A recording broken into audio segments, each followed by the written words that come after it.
Boa noite, irmãos, que a graça e a paz do Senhor esteja conosco. Amém? Muito bom estarmos novamente na casa do Senhor e de maneira graciosa o nosso Deus tem operado sobre nós, nos dando o privilégio e a alegria de chegar na sua presença e nos seus atos, adentrar com ações de graça. Quero convidar a amada igreja a orar ao Senhor. Vamos orar ao nosso Pai. Como é bom estar na presença dele. Ore, engrandeça o nome do Senhor, com mais uma oportunidade concedida do alto céu. Santo e eterno, maravilhoso e perfeito Deus, reunidos na tua casa, Senhor, sabemos claramente, plenamente que o teu mover é a razão pela qual, Deus, estamos caminhando na tua direção. Sabemos claramente que a ação de Deus pelo seu Espírito nos leva na sua direção. Espírito esse que conduz o nosso caminhar, que ministra aos nossos corações, que nos ensina a cada momento, por meio das Sagradas Escrituras, os retos e os caminhos aplanados do Senhor. Portanto, ó Deus, nós te agradecemos imensamente pelo fato de o Senhor agir de maneira divina e graciosa, sustentando as nossas vidas, guardando-nos diante de todos os males e das dificuldades que se levantam. Porque esse momento, Pai, em que nós nos reunimos, é obra do Senhor. E assim nós te pedimos também que o Senhor receba o clamor, a adoração e o louvor dos teus filhos. E age, Deus, de forma maravilhosa, falando a cada um de nós, para que possamos crescer e ser edificados para a glória do teu nome. Assim nós oramos, no nome de Jesus. Amém. Salmos número 111. Eu quero fazer uma leitura enquanto os irmãos observam, acompanhando a leitura do texto atentamente. O texto que exalta, que fala sobre as obras magníficas de Deus. Salmos número 111. Palavra do Senhor que engrandece o Altíssimo e que nos revela o poder e a glória daquele que reina eternamente.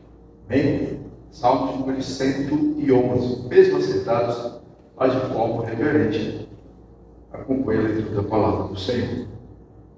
Aleluia!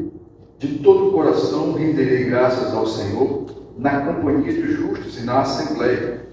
Grandes são as obras do Senhor, consideradas por todos os que nelas se comprazem. Em suas obras a glória e majestade, e a sua justiça permanece para sempre. Ele fez memoráveis as suas maravilhas, benigno e misericordioso é o Senhor. Dá sustento aos que o temem e lembrar-se-á sempre da sua aliança. Manifesta ao seu povo o poder das suas obras, dando-lhes a herança das nações. As obras de suas mãos são verdade e justiça, fiéis todos os seus preceitos.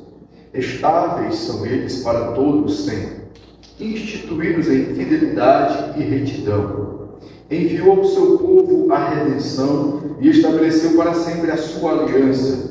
Santo e tremendo é o seu nome. O temor do Senhor é o princípio da sabedoria. Revelam prudência todos os que o praticam. O seu louvor permanece para sempre. Amém. Louvado seja o nosso Deus. Vamos então cantar. Vamos então louvar o nosso Deus com o cântico do nosso cenário, também pelos nossos irmãos do grupo de louvor, que estarão conduzindo a igreja nesse momento.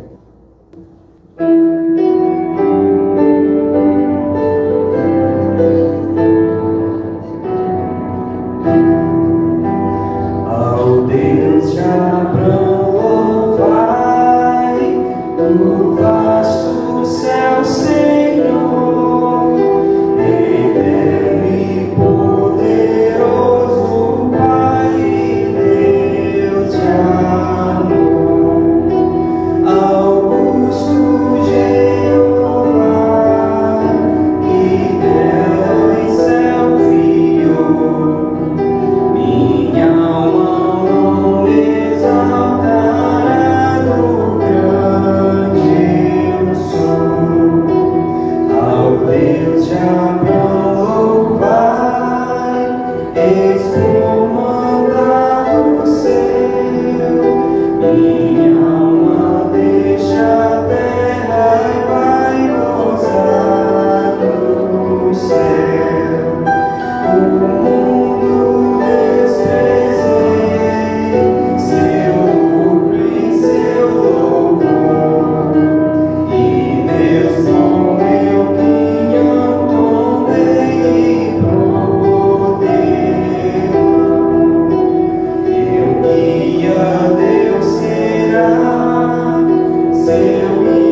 um ato de arrependimento nos átrios do Senhor nosso Deus. Momento esse em que nós podemos declarar ao Senhor de forma plena e indubitável o que nós somos e a felicidade que nós temos quando o texto diz, no Salmo 32, feliz é aquele que tem a iniquidade perdoada. São bem-aventurados, são privilegiados. Salmos número 32 diz assim a palavra do Senhor, o Salmo de Davi: bem-aventurado aquele cuja iniquidade é perdoada e cujo pecado é coberto. Bem-aventurado o homem a quem o Senhor não atribui iniquidade e em cujo espírito não há dolo. Enquanto calei os meus pecados, envelheceram os meus ossos, pelos meus constantes gemidos, todo o dia. Enquanto calei os meus pecados. A ênfase desse momento de quebrantamento é falar de quem eu sou para Deus. Falar o que eu sou aos olhos de Deus, ainda que Ele contemple, ainda que Ele saiba, ainda que Ele tenha poder gracioso de conhecer cada um de nós. É necessário que façamos notório diante do Senhor, publicamente, que somos carentes do seu perdão. Então esse é um momento tão especial quanto os demais que haverão nesse momento culto, onde você pode dizer para Deus: perdão pelos meus pecados. Quero lhe convidar a baixar a sua fronte, fechar os seus olhos e intimamente, você e Deus, só você e o Senhor, pois Ele tem poder para perdoar os nossos pecados, somente o Senhor. Peça a Ele perdão pelos seus pecados e apresente-se diante de Deus pedindo misericórdia pela sua vida, assim como nós faremos o mesmo enquanto o presbítero Cássio ora ao Senhor intercedendo com esse mesmo intento diante de Deus.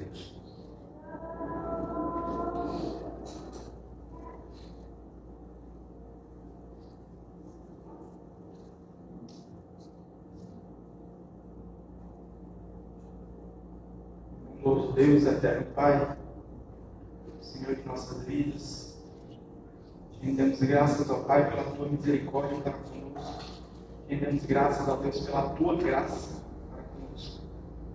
Em nome santo de Jesus, ó Deus, que nós possamos estar juntos, reunidos, ó Pai, com o único objetivo de te adorar, te exaltar e bendizer, ó Deus, o teu santo e precioso nome. Desde já, ó Pai, queremos te pedir perdão, apresentar a Deus os nossos defeitos para contigo, apresentar, ó Pai, nossos erros para contigo, sabendo da tua bondade, sabendo da tua misericordiosa, Pai. Um coração contrito, regenerado diante de ti, ó Deus. Queremos, ó Pai, que o Senhor olhe para cada um de nós, ó Deus. Que nós possamos, ó Deus, entender a cruz vazia, que nós possamos entender o momento a qual Cristo padeceu por cada um de nós e seguirmos, ó Deus, em santificação, seguimos, ó Deus, com o coração regenerado. No nome santo de Jesus, ó Pai, abençoa a tua igreja, abençoa os santos reunidos em tua casa, ó Pai, que nós possamos sempre estar olhando para o alvo, que é Jesus Cristo, nosso Senhor e Salvador. É assim que nós choramos, ó Pai, com o coração gratos a Ti. Em nome de Jesus. Amém. Amém. Clamamos ao Senhor perdão pelas nossas vidas e continuamos adorando a Ele na beleza de sua santidade. Vamos louvar o Senhor mais uma vez e assim engrandecer aquele que é santo e perfeito em sua majestade.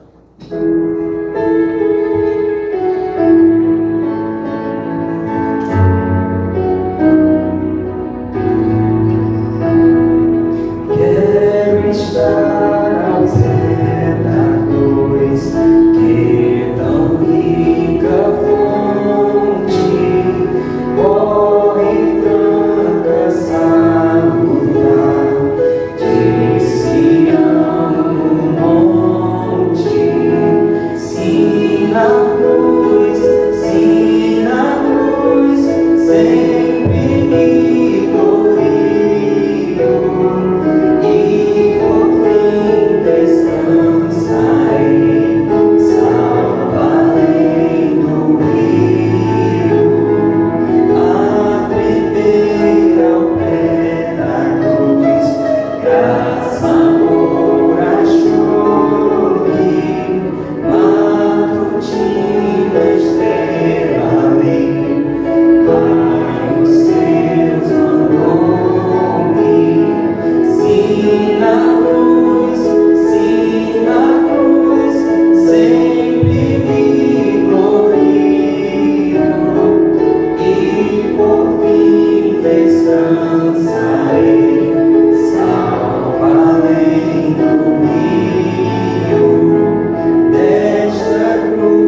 Sim, na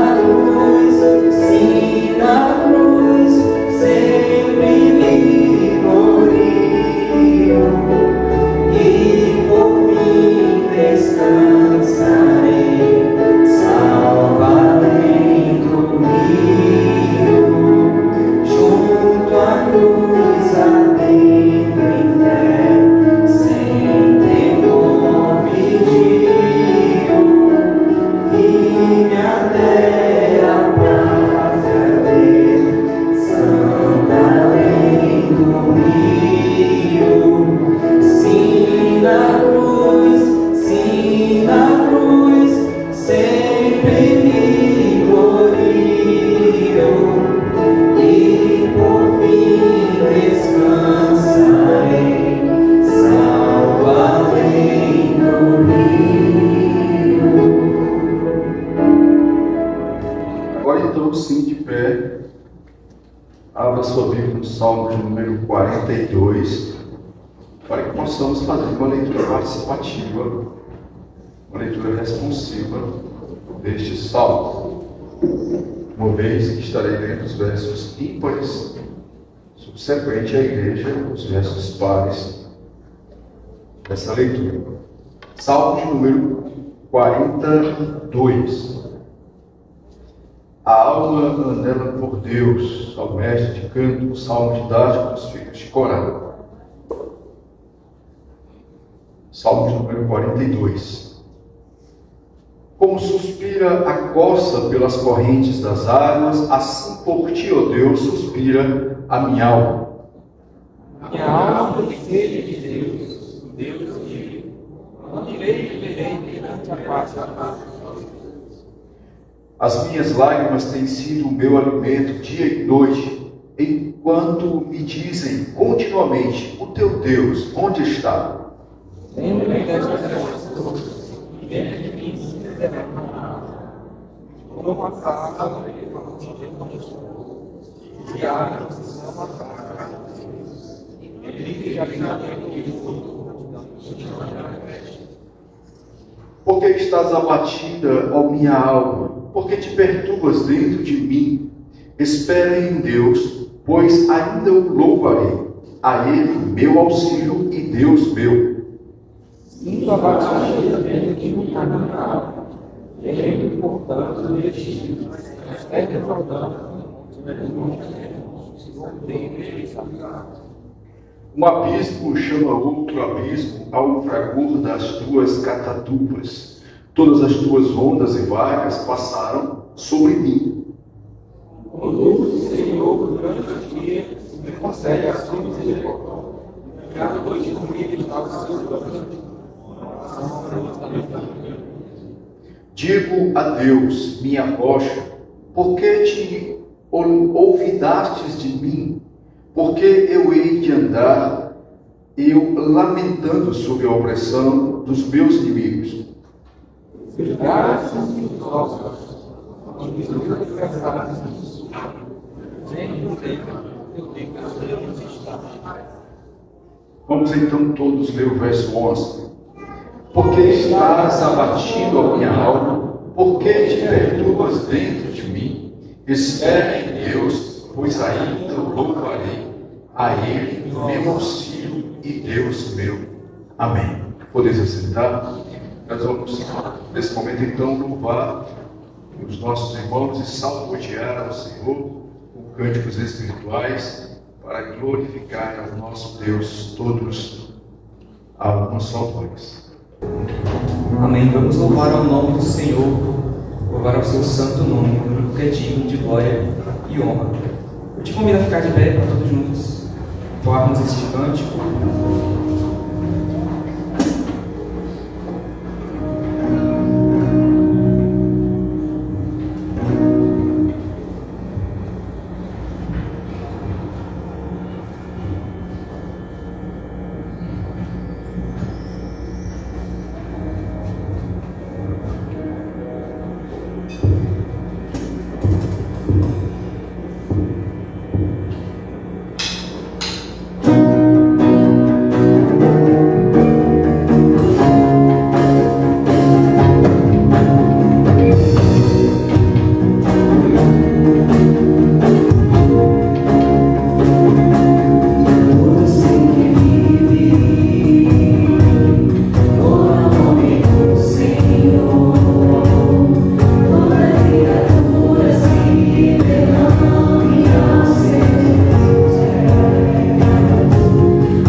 o melhor que nós podemos ter. Então vamos continuar louvando a Ele.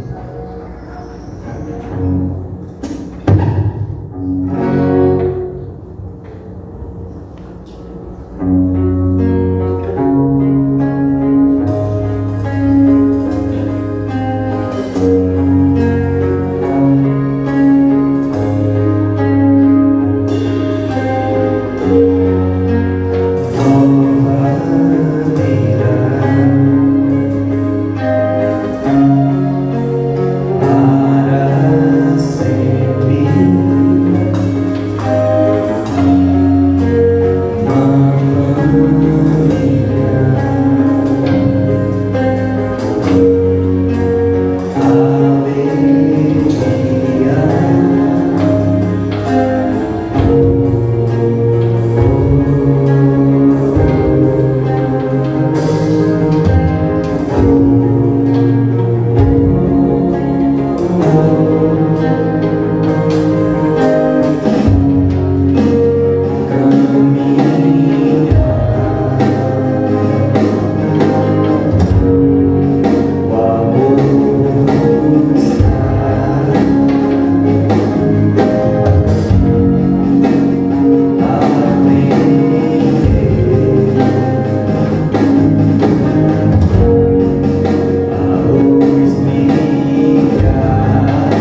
servos mais fiéis a Ele.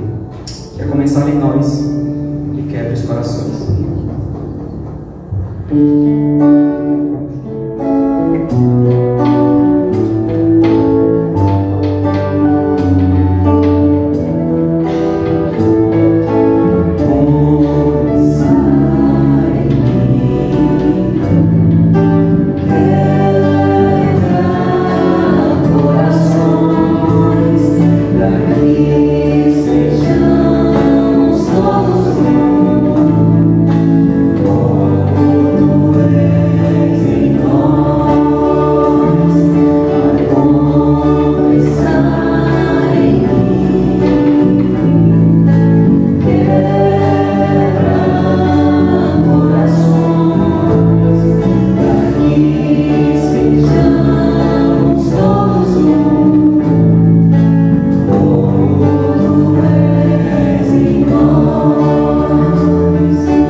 Salmo de número 46. Você pode ficar à vontade para se sentar. Neste momento vamos ofertar e dizimar na casa do Senhor.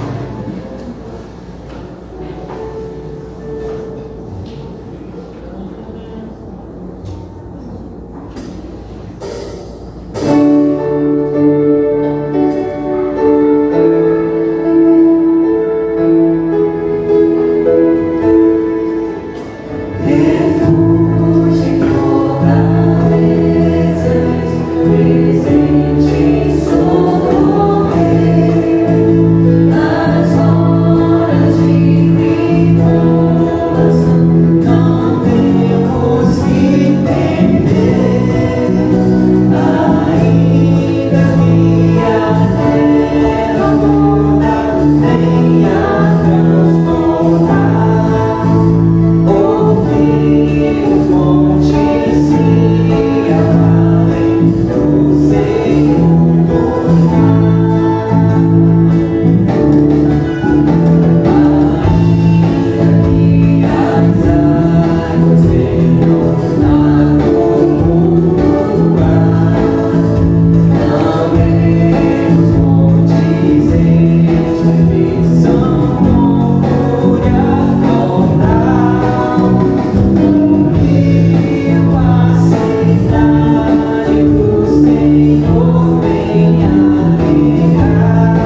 crianças podem seguir, os pequeninos. Então, nós, amados irmãos, iremos continuar nossa exposição na carta de Paulo aos Romanos.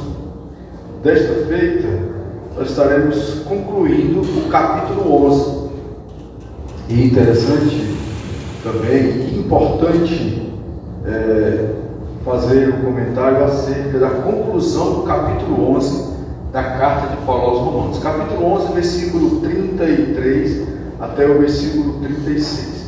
Por que é importante? Pelo panorama que nós iremos dar, bem resumido, do início da carta. Os grandes comentaristas e os teólogos, falando e comentando acerca deste livro, é dito que aqui existe um tratado teológico ao ensinamento acerca da salvação, chegada pela graça por meio do Evangelho que é ensinado e aplicado na vida das pessoas. E Paulo faz isso com uma propriedade extraordinária.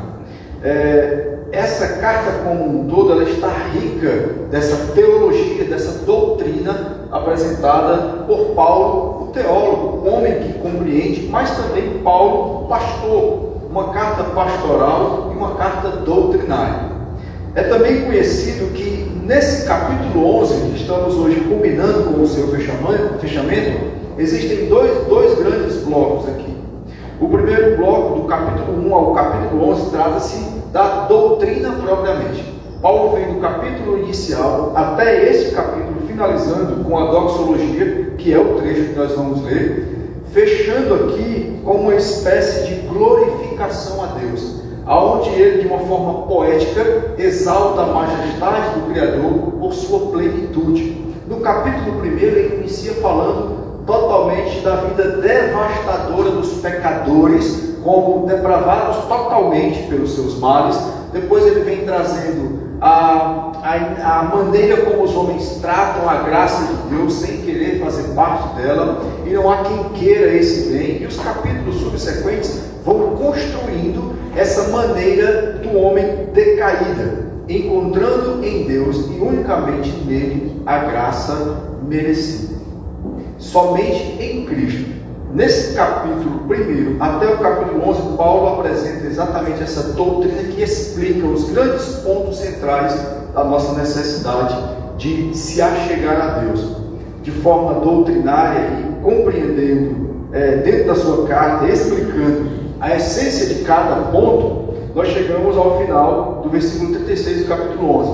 O segundo ponto e o bloco tão importante para fazer o fechamento dá-se do capítulo 12 ao capítulo 16. Por quê? Porque se o capítulo 1 ao 11 é doutrina e ensinamento acerca do Redentor, da pessoa de Cristo, da Trindade, da graça, da depravação do homem, da necessidade de conhecer o seu Redentor, do capítulo 12 ao 16 é exatamente a parte prática. Lembrando que nós não temos como fazer essa dicotomia. Qual seria a dicotomia aqui? Tanto doutrina como prática necessitam uma da outra. Elas estão juntas e não podem ser separadas. Não tem como eu conhecer a doutrina sem viver praticamente ela na sua essência. Não tem como eu praticar uma vida cristã sem ter uma doutrina equilibrada. Então, os dois pontos que é dividido por Paulo nesta carta aos seus leitores é muito bem trabalhado. Tá certo? Então, nós queremos concluir aqui essa parte doutrinária, por assim dizer, para que nós possamos preencher o nosso pensamento completo do que vem sendo construído até aqui. Só voltando um pouco para que nós possamos entender e chegar nesse ponto. O que foi que houve no capítulo 11 desde o início? No capítulo 11, Paulo trata do futuro de Israel. Como se deu isso? Como seria a questão de Israel no aspecto aqui visível do termo etnia dos povos e do termo religioso? O que isso tem de relevante? Qual a importância disso para nós hoje na igreja contemporânea? A importância é que a graça de Deus se derrama sobre Israel de forma tal que há uma espécie de endurecimento do coração de Israel, e esse endurecimento por parte de Deus vem com uma ação graciosa. a partir desse endurecimento, os gentios agora são alcançados pelo Evangelho. Nós somos alcançados pelos missionários que partem de Israel aos confins do mundo e trazem até nós o conhecimento do Evangelho pleno. Essa ação de Deus é graça, é bondade de Deus mostrando a mim e a você que não tínhamos nenhuma condição e que não receberíamos nada pelos nossos méritos, a não ser pelo amor de Deus e pela bondade de Deus que escolheu salvar aqueles que Ele elegeu, aqueles que Ele predestinou. E isso é obra de Deus, mostrando a graça de Deus. É compreensível? Não, não é compreensível. Por quê? Porque compreender a mente de Deus é algo que não está dado ao nosso viver tão limitado. Na nossa confissão de fé de Westminster, lá na primeira pergunta, acerca de Deus, da sua criação, do seu poder, da sua soberania, é citado o capítulo 19 de Salmos. E lá é dito que os céus proclamam a glória de Deus. O firmamento anuncia essa grandiosidade e majestade do Criador. Tudo isso aponta para um Deus que nós não temos esse conhecimento da sua plenitude. Nós conhecemos de Deus aquilo que Ele quis revelar. Então, nesse aspecto, é difícil entender como Israel, a nação escolhida, agora está com um coração duro e não entende quem é Jesus, o Redentor. Enquanto pessoas estranhas, povos estranhos, agora passam a querer e a entender e buscar esse Redentor. Eu vim para os meus, mas os meus não me quiseram. Eu fui achado por um povo estranho. É assim que o texto fala. Então, nesse aspecto final da doxologia, aqui é onde Paulo glorifica a Deus de forma poética, ele apresenta uma espécie de exaltação e alegria por poder dizer como é extraordinário o Criador de todas as coisas. Como é grandioso e como poder explicar isso. Chegamos à conclusão então de que Ele tem toda a glória e tudo pertence àquele que é soberano. Paulo tenta trazer nesse bloco mais compactado desses poucos versos aquilo que ele vem trazendo dos capítulos iniciais até aqui. Como ele age de forma doutrinária, construindo e ensinando, aqui ele vai dizer, mesmo assim, diante de tudo que já foi construído, ensinado e aplicado, entendam, é muito profundo. Como declara o Salmo 139, é assombroso demais para que nós conheçamos. Né? Então vamos ao texto. Dito isso, como a título de introdução, vamos entrar propriamente no texto e explanar esse texto acerca do que ele traz para a edificação da sua igreja. Romanos capítulo 11, versículo 33. A maravilhosa sabedoria dos desígnios divinos. Ó profundidade da riqueza, tanto da sabedoria como do conhecimento de Deus. Quão insondáveis são os seus juízos e quão inescrutáveis os seus caminhos. Quem, pois, conheceu a mente do Senhor? Ou quem foi o seu conselheiro? Ou quem primeiro deu a ele para que ele venha-lhe a ser restituído? Porque dele, e por meio dele, e para ele, são todas as coisas. A ele, pois, a glória eternamente. Amém. Que poético e lindo o texto. Vamos orar então mais uma vez, agradecendo pela leitura da palavra. Nós te louvamos, Pai, agradecendo pelos oráculos de Deus, pelas sagradas escrituras lidas. E como o teu servo também já clamou agora em oração, que o teu Santo Espírito ministre a tua igreja e que sejamos veículo da tua graça e da tua misericórdia, para que possamos todos ser edificados na tua santa palavra. Assim nós te louvamos e agradecemos, no nome de Jesus. Amém. Nós podemos olhar para esse texto e encontrar pelo menos 3 aspectos importantes aqui do que Paulo expõe. Primeiro é que existe uma alegria exultante da parte de Paulo. E os 3 aspectos estão extremamente ligados ao que ele constrói aqui. Primeiro, O primeiro aspecto que a gente vai tratar é da profundidade desse ser maravilhoso. Esse é o primeiro aspecto. A grandiosidade desse ser tão sábio, que perpassa e que está além das nossas forças compreensíveis.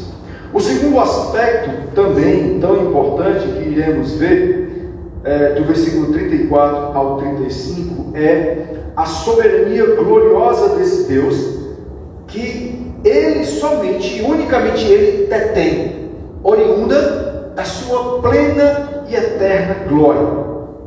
Não há como dividir, não há como compartilhar, sendo Ele o Criador de todas as coisas. E o terceiro aspecto é aquele que recebe devidamente a glória que para Ele e somente dele é apontada, onde todas as coisas declaram isso. Então, olhando para esses três aspectos importantes dentro do texto, depois iremos fazer uma aplicação para nós, olhando segundo o que Paulo orienta aos seus leitores. Verso 33: ó profundidade da riqueza, tanto da sabedoria como do conhecimento de Deus, quão insondáveis são os seus juízos e quão inescrutáveis os seus caminhos. Esse primeiro aspecto de uma glória soberana e incrível mostra que a profundidade do conhecer de Deus, ele não se equipara, não tem como ele ser colocado em um nível de equilíbrio ao nosso conhecimento. Primeiro que o nosso senso de justiça está contaminado e ele está diminuído pelo pecado que está em nós. A partir daí, nós não temos essa aptidão para julgar retamente aquilo que nós temos por um senso de justiça. Olhando para Deus na sua glória, a sua sabedoria não é compartilhada por alguém que colocasse nele a capacidade de pensar e dizer para ele: aprenda, porque é isso a partir de agora que você vai dizer. É impossível, pois ele é o soberano. A profundidade da sua riqueza, e não comparada à nossa, mas a profundidade da riqueza dele, diz para nós que existe um ser totalmente outro. Aquele que, por glória majestosa e divina, cria tudo o que há, e a sua palavra cria do nada. A profundidade desta sabedoria e desse conhecimento de Deus, ele vai muito mais além do que os limites estabelecidos que nós temos. Por quê? A partir do conhecimento humano, nós não conhecemos nós. A mente humana, ela não conseguiu ser estudada profundamente. É incrível, né? A mente humana não conseguiu ser estudada, todos os seus neurônios, a complexidade do funcionamento da nossa mente, como ela funciona, como ela age, as ações, as reações, não conseguem. Os mais profundos abismos não conseguem ser alcançados, por mais que o homem crie máquinas.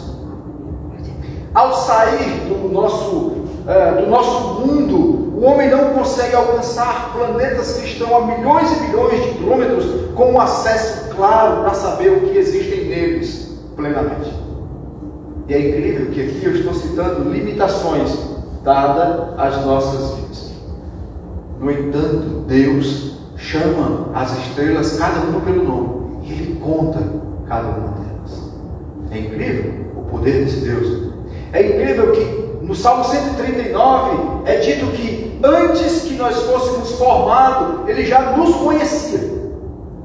E lá no versículo 16, para ser mais preciso, quando nenhum dos seus dias, ainda no ventre da sua mãe, nenhum dos seus dias você tinha vivido, mas eles já foram estabelecidos. Como seriam? O que iria acontecer? O que cada momento desses dias estavam reservados aos olhos de Deus.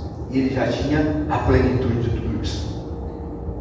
É incrível saber que esse Deus é ensinado o quanto é grandioso e maravilhoso demais para nós. Assombroso demais para nós. No meio das estrelas, no meio do infinito em que nós olhamos e não conseguimos alcançar, Ele estabelece a sua glória. no mais profundo abismo, Ele consegue alcançar o que nós não alcançamos. Penetrar os sentimentos, as intenções, e antes que a palavra chegue na nossa boca, Ele consegue ter todo esse domínio, e nada sai do seu controle. A majestosa glória de Deus traz aqui para nós, nas palavras de Paulo, a exultação que ele tem de poder dizer como é grandioso esse Deus. É como se ele dissesse: vejam o fechamento de toda a doutrina que eu trouxe até aqui. Eu apresento a vocês uma glória extraordinária. Alguém maravilhoso demais, para que nós possamos questionar. A nossa pequenez não está nem 1% capacitada para questionar os juízos e o pleno poder de Deus. Ó profundidade! Como é incrível! E se você parar para observar a ótica dessa análise da criatura extraordinária que o homem, humanamente falando, de forma carnal, não consegue tocar, é um assombro. Essa é a palavra mais coerente para usar. É um assombro. Moisés, em um determinado momento, ele pede para ver a Deus. Os irmãos conhecem esse episódio, quando Moisés está ali naquele interregno em que havia uma confusão com o reinado egípcio, com o império egípcio, a libertação do povo hebreu, e tudo aquilo estava acontecendo em um ambiente extraordinário demais. As coisas miraculosas e grandiosas de Deus aconteciam e estavam todas as pessoas estarrecidas, porque nunca se viu tamanha grandiosidade. E Moisés fica tomado por aquilo, e aí ele diz: Senhor, eu quero te ver, eu quero contemplar mais ainda a tua glória, eu quero ter um pouco de acesso a tudo isso. E Deus diz para Moisés: olha, Moisés, você vai ver, mas quando eu passar, você vai se esconder de trás da fenda da rocha, em um local. E você não pode contemplar, porque se você olhar plenamente, você será consumido. Já imaginou como é glorioso esse Deus? A glória de um ser tão grande, tão extraordinário, que o pecado que há em nós é consumido pela sua glória maravilhosa, pela sua perfeição. Não podemos contemplar como os olhos visivelmente tentam olhar o que está à sua volta.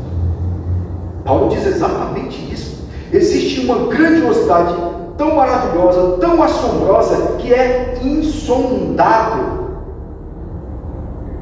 é inescrutável. Nós não conseguimos dissecar. Quando você pega um objeto de estudo, e se alguém está fazendo aí, trabalhando na área de medicina, um belo dia você chega na faculdade e aí o professor apresenta, não sei se tem isso, eu vou só aqui talvez dar um exemplo, não sei se eles usam um sapo, qual bicho que eles usam lá, mas ele está lá todo abertozinho, partido ao meio, cortou com bisturi. Você vai ver: isso aqui são as vísceras, né, o intestino dele, aqui é a costela, o pulmão, não sei o quê.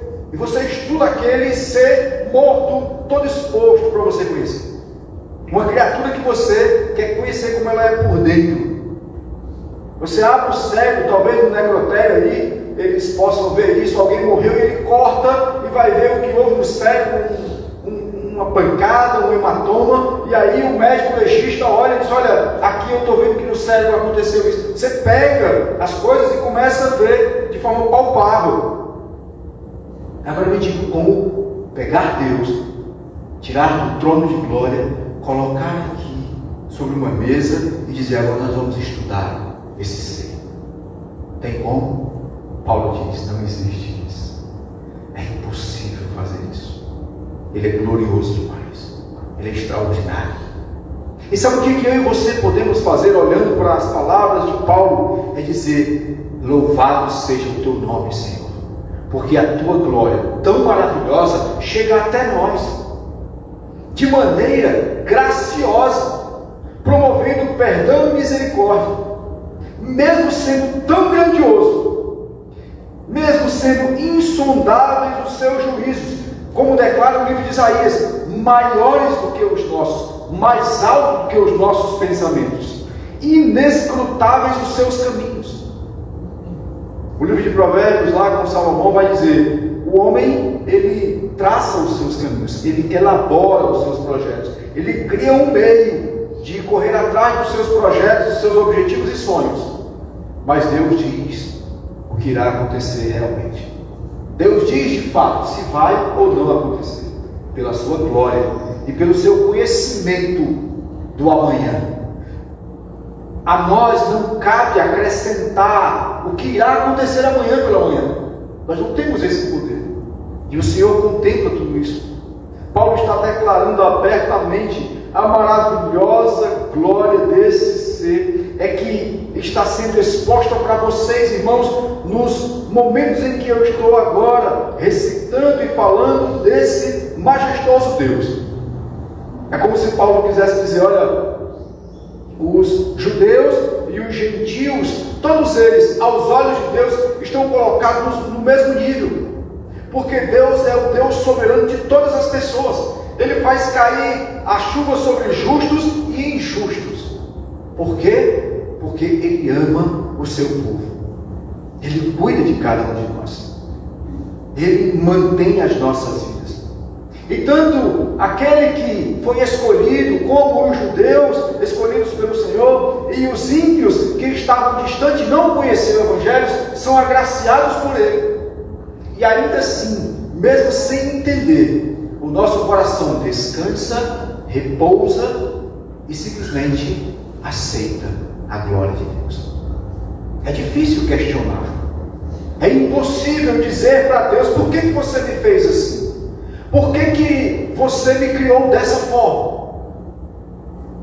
O capítulo 9 desse mesmo livro vai dizer que Deus age de forma graciosa, tendo misericórdia de quem Ele quer. Ele age soberanamente do jeito que Ele escolheu agir. Não tem como aconselhar. E aí, esse primeiro ponto tão importante, tão interessante, aonde Paulo apresenta a profundidade e a sua exultação por contemplar a profundidade desse Deus, e ele expõe abertamente esse ser inescrutável que tem estado cuidando de mim e de você. Embora não consigamos ver isso muitas vezes.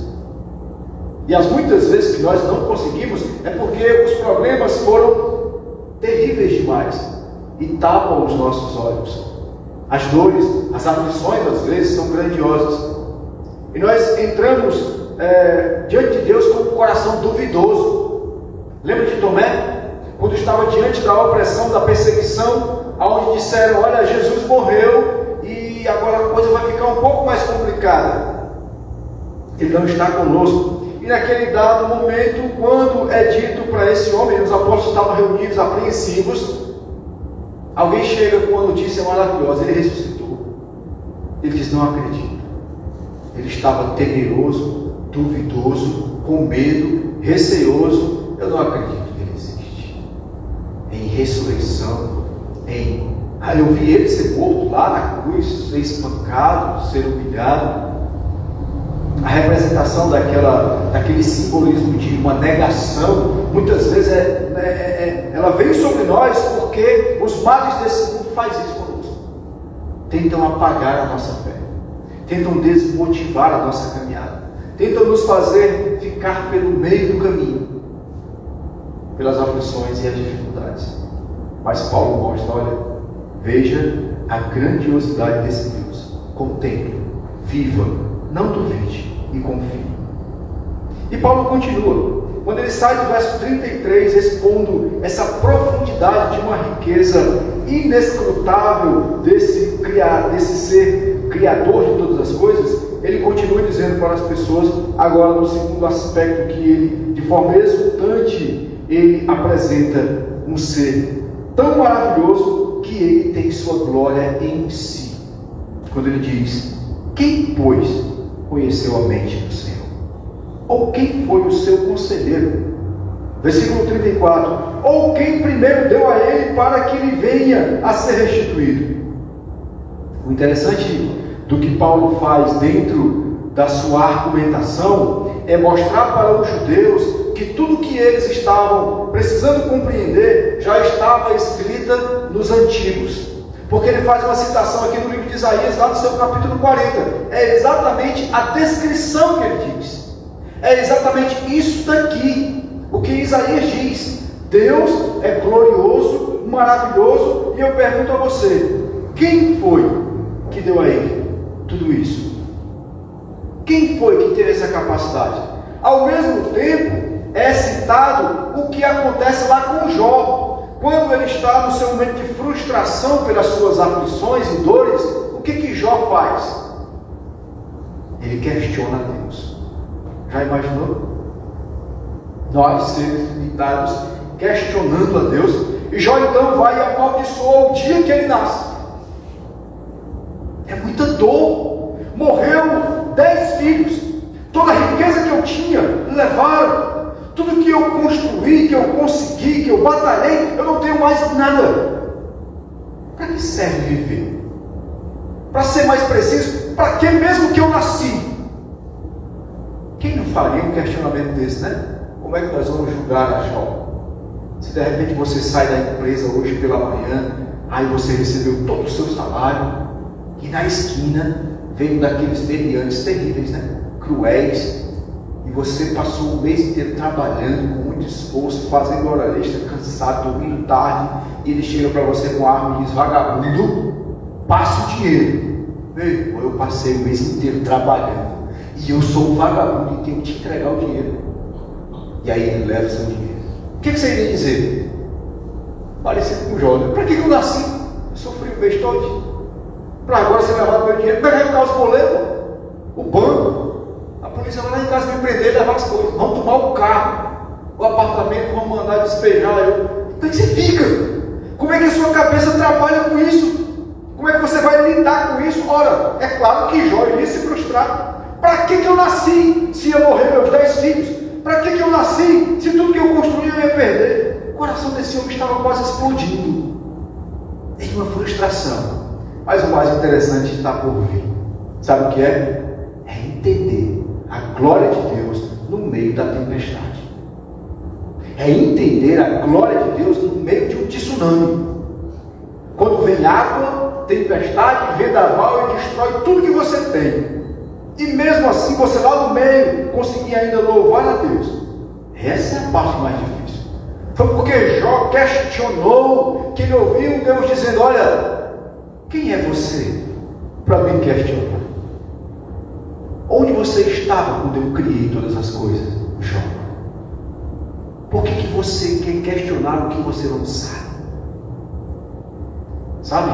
Quando você olha para o que Paulo está dizendo, ele declara o seguinte para nós: a nossa pequenez de sabedoria, ela está limitada dentro de uma caixinha. E uma caixinha que a gente divide pelos mundos que a gente cria. Sabe como é que você cria esses mundos? Você vive blocos da sua vida separando eles. O maior bloco você passa dentro da empresa que você trabalha o dia inteiro. E aí você tem poucos momentos com sua esposa, seus filhos, com o seu lar, com alguns familiares, poucas horas. E esses pequenos momentos você aproveita de forma muito rápida. E aquilo ali é o seu mundo, é o mais importante. Pequenos espaços de tempo que você tem. E você não quer perder nenhum deles. E quando todos eles se misturam e viram uma bagunça, como é que fica a sua mente? A primeira coisa que você vai fazer é questionar a Deus. Deus, por que tudo agora ficou de cabeça para baixo? Aí chega Paulo e acaba com a gente, né? Paulo humilha cada um de nós. Ele vai dizer: quem, pois, conheceu a mente do Senhor? Ou quem foi o seu conselheiro? Quantas vezes eu e você recebemos a visita de Deus, ele se deitou no divã, aqui do seu lado, e como psicólogo, você tomou nota, tomou a caneta e disse: Deus, o que está acontecendo? Diga-me os seus lamentos e suas dificuldades. Eu quero lhe dar alguns conselhos. Qual de nós fizemos isso com Deus? Qual de nós disse para Deus que ele estava agindo de forma errada, porque ele precisava exatamente seguir os passos que nós estávamos dando para ele? É essa mesma pergunta que Paulo faz. Qual de nós teríamos capacidade? Quem foi o conselheiro dele para questionar os seus feitos? Como nós iremos dizer para Deus por que não pode acontecer? Deus, por que eu não posso pegar a Covid-19 e morrer? Não posso. Por que Deus está querendo que eu morra? Eu não posso. Eu tenho que trabalhar, não posso ficar doente. Eu tenho que cuidar dos meus filhos, eu não posso parar um minuto. Não pode acontecer nada comigo. O meu carro não pode quebrar. Não pode faltar gasolina. A comida não pode ficar mais cara. As coisas não podem ficar mais difíceis. Por que a gente pode questionar Deus desse jeito? Não tem como. Ele tem em suas mãos o controle. E o mais glorioso disso é que o controle que ele tem em suas mãos, Paulo está dizendo, o controle dele colabora para que todas as coisas sejam harmonicamente encaixadas lá no futuro. Eu e você não entendemos agora. Eu e você não compreendemos nesse momento. É exatamente a problemática do judeu. Por que nós, que somos judeus, da linhagem de Abraão, nós que somos da descendência, nós que temos tribos e fazemos parte dela, tribo Benjamim, tribo não sei de quem, tribo não sei de quem, não sei de quem mais, e nós somos os detentores disso, esse povo estranho agora está fazendo parte. Por quê? Entende como Deus junta as coisas, e a nossa compreensão às vezes ela é pequena para compreender o que Deus preparou lá na frente. Não tem como dar conselho a Ele. Sabe qual é o nosso papel? Prostrados, humilhados, de cabeça baixa, você diz para o Senhor: Pai, louvado seja o teu nome, porque todas as coisas que aconteceram na minha vida, na história da minha vida, sem sombra de dúvida, elas contribuíram para o melhor de mim, para que eu seja uma pessoa mais bem trabalhada. As dores, as lágrimas, as aflições, as percas, as dificuldades moldaram a pessoa que eu sou. Embora eu não tenha entendido isso, mas hoje sou uma nova pessoa. Entende? E Deus sabia disso. Mas eu e você não queríamos aceitar. Quantas vezes o pai e a mãe pegou aquele cinturãozinho lá no guarda-roupa, né? Ou o pai tirou a chinela e deu aquela palmadinha no filho, deu aquela surra, e ele não entendeu. Pai, o senhor está batendo em mim, eu não gosto do senhor. O senhor não pode fazer isso, eu não aceito, né? Com rebeldia, às vezes a gente faz isso, mas não entendia que aquele açoite, aquela maneira de Deus tratar o seu filho, era exatamente porque Ele queria que lá na frente ele mantivesse um caráter sério e fosse uma pessoa de bem. Era a correção dos seus erros para você ser melhor amanhã. Como vamos aconselhar a Deus? Como vamos pedir a Deus que tudo dê certo na nossa vida, se Ele precisa nos moldar a cada instante? Ou quem primeiro, versículo 35, quem foi que deu a Ele para que Ele venha a ser restituído? Todas as coisas são dele. É assim que Paulo diz. Como nós podemos ser vaidosos, queremos ser detentores de alguma coisa? Como nós somos vaidosos, queremos ter um conhecimento e achar que nós somos donos disso. Como nós somos vaidosos e orgulhosos, querendo achar que nós conquistamos todas as coisas. Pelo contrário, tudo pertence a Ele e Ele coloca à nossa disposição para que possamos agir como mordomos, cuidando e administrando, apontando para Ele como o Senhor de todas as coisas.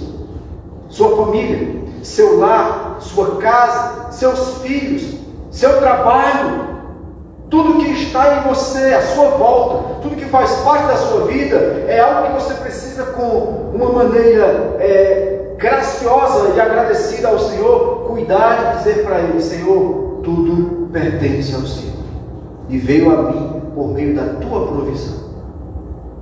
Esse é o segundo aspecto em que Paulo diz: a glória de Deus está nele, e é somente dele, e não tem como alguém compactuar de forma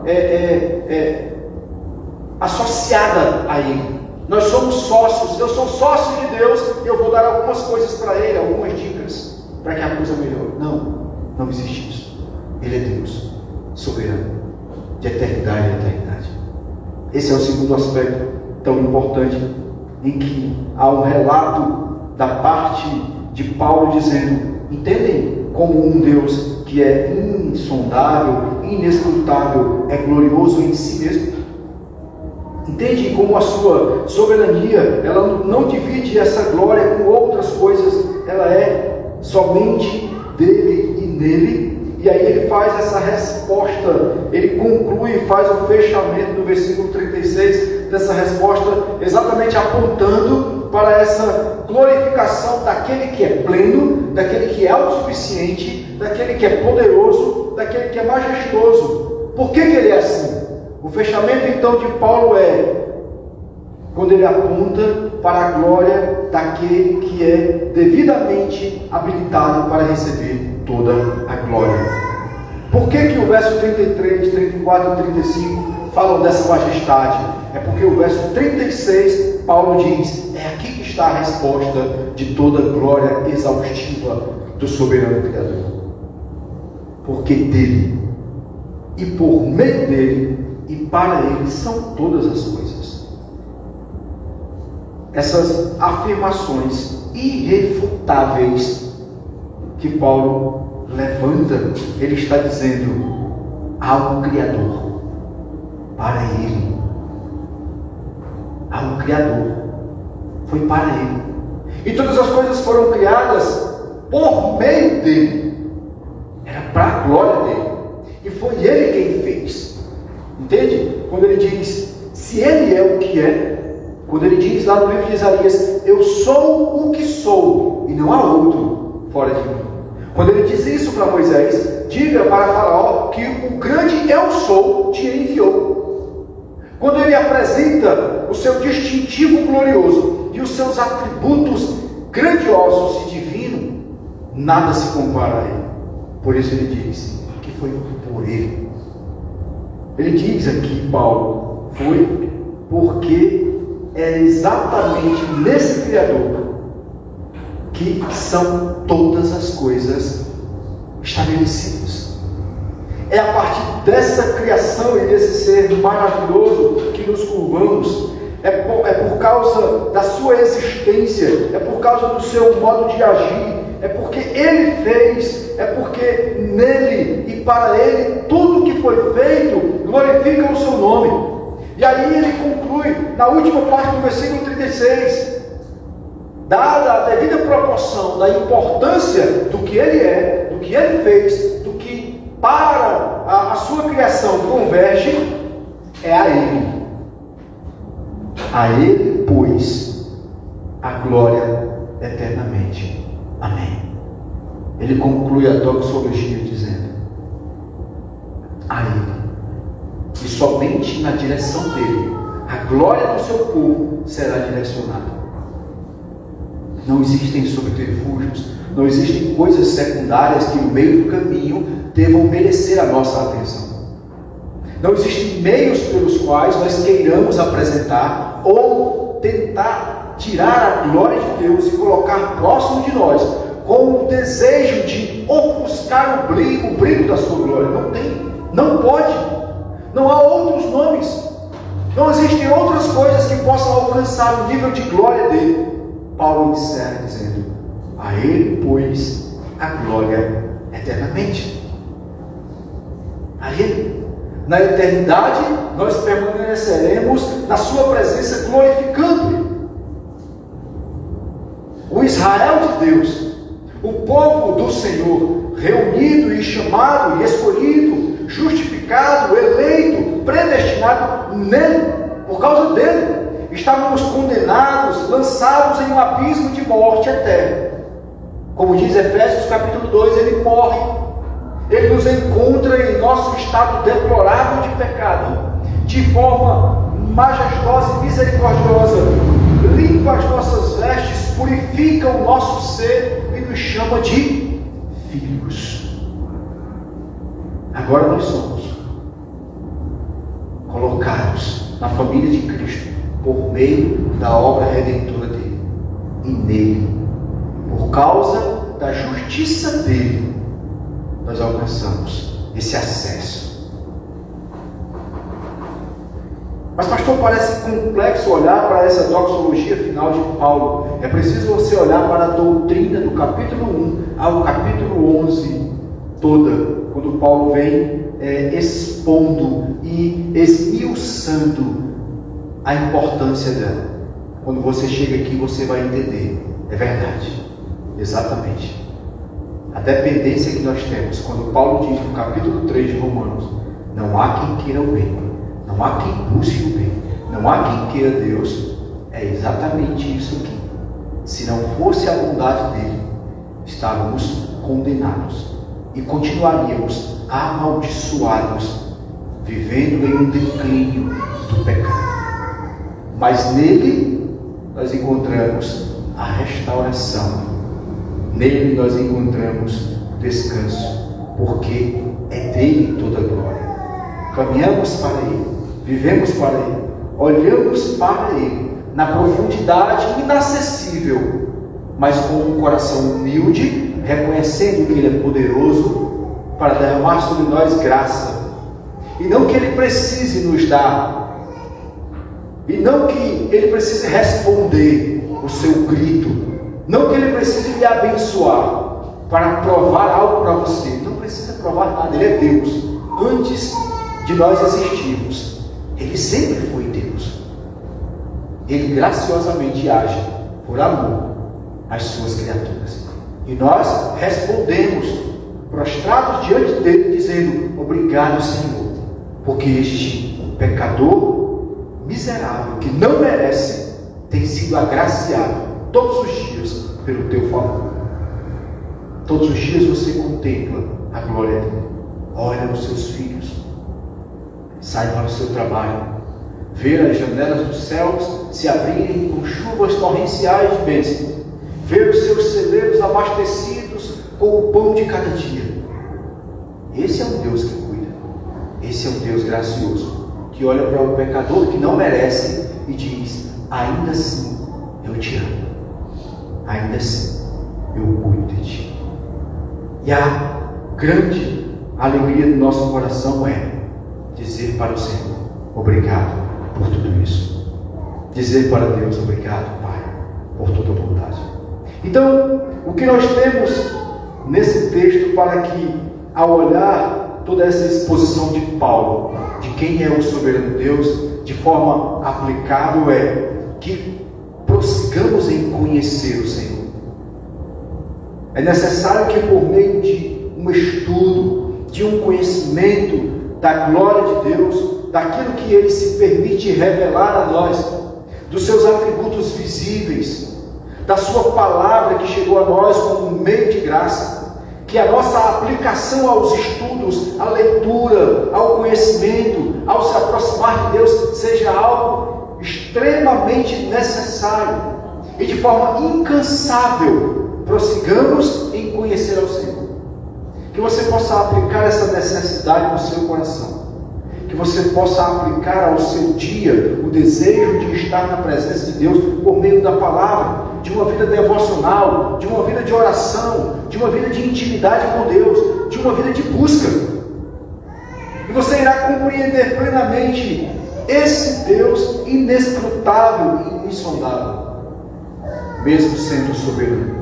E você irá conhecer que esse Deus é pleno e não há outro fora dele, não há salvação fora desse Deus. E você vai perceber, sim, que todas as coisas apontam para Ele, porque tudo pertence a Ele. Amém? Vamos orar ao nosso Deus. Feche seus olhos e baixe sua fronte na presença do Senhor e ore conosco, agradecendo ao Pai. Bondoso e eterno, Criador de tudo, de todas as coisas extraordinárias, nós te louvamos porque a tua palavra, de forma autoritativa, majestosa, gloriosa, ela instrui, ela admoesta, ela nos corrige, ela nos chama ao compromisso e à responsabilidade de conhecer e de estar junto e buscando a presença daquele que é o Senhor, nosso Redentor. A nossa oração, Deus, nesse instante, uma oração de gratidão, porque o que a Tua Palavra revela e traz ao nosso coração por meio do Teu Santo Espírito, nos convencendo e nos instruindo, é a mais pura realidade e uma verdade plena daquele que criou todas as coisas, de que Tu és o soberano e o glorioso de tudo. Por isso nosso coração, ó Deus, se deleita em Ti. Por isso a nossa vida nós queremos apresentar diante do Teu altar, rogando ao Senhor que assim vivamos, ó Pai, movidos por Ti para caminhar na Tua direção, conduzidos pelo Teu Espírito com o desejo de ter uma intimidade mais profunda com o Senhor, movidos pelo Teu Espírito com o desejo de buscar mais conhecimento de Deus, movidos pelo Teu Espírito para que possamos desejar ardentemente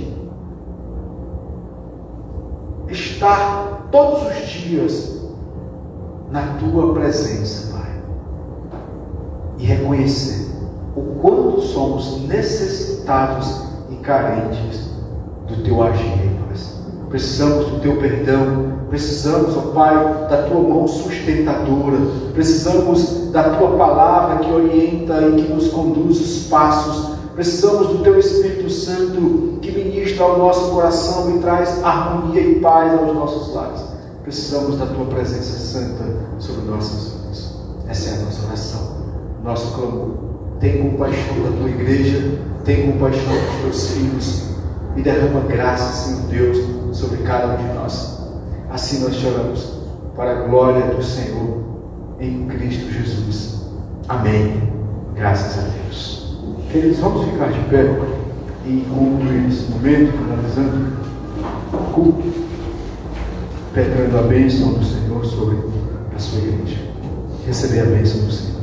Que a graça do Senhor Jesus Cristo, o amor de Deus Pai e a comunhão do Espírito Santo repouse sobre os filhos de Deus reunidos neste lugar, desde agora e para todo sempre. Amém.